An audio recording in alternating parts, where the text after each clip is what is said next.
Ever created an animation in SOLIDWORKS Composer and the ground did some strange things? This quick tip will hopefully solve these problems for you.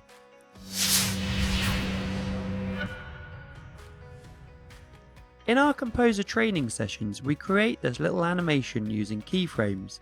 However, what if I wanted some ground? Well, easy. Go to 0 seconds and turn the ground on. Perfect. Oh, but why does the part look like it's hovering?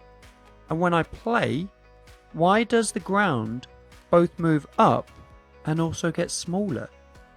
Well, because there are a couple of options that people miss when they want to set up the ground. First, the height of the ground. If I zoom out, you can see there is a cup. This looks like it's hovering as well. The cup has a square boundary box around it, and because it's at an angle, the boundary box is lower than the actual geometry of the cup, and therefore the ground has gone to the bottom of that boundary box.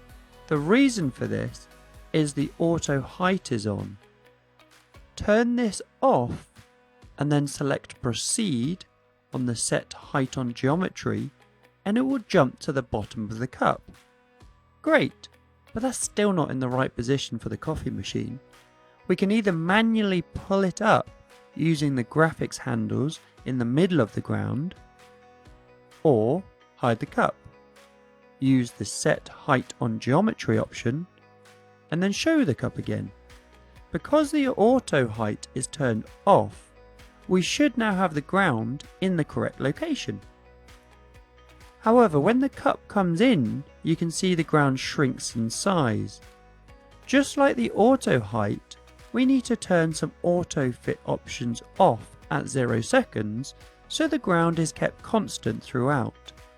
So in the ground properties, there is an auto size, which sizes the ground automatically to fit the visible actors, and auto center, which centers the ground automatically to fit the visible actors.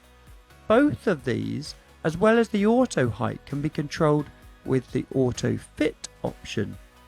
Turn this off, control the ground manually, and your animation will look a lot neater.